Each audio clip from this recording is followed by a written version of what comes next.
प्रेम करू नका असं म्हणत नाही, प्रेम जरूर करा, पण कोणासारखं करा.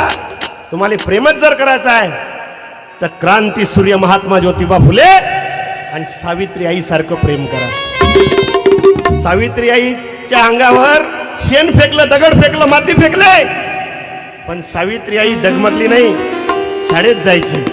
कारण त्यांच्या पाठीमागं ज्योतिबा येऊन उभे राहायचे आणि एका पिशवीमध्ये दुसरी साडी आणायची, म्हणायचे सावित्री घाबरू नको, हे दुसरी साडी नेस, पुन्हा शिकव. या मुलींना शिक्षणाची गंगा आपल्याला या देशात आणायची आहे, ते आहे प्रेम.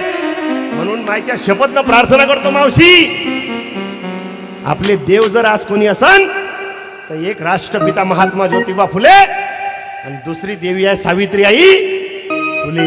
हे खरे देव आहे की ज्योतिबा सावित्री देवी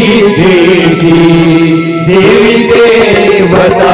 ज्योतिबा सावित्री देवी देवता. जगी होणार नाही असा महात्मा, जगी होणार नाही असा महात्मा ज्योतिबा.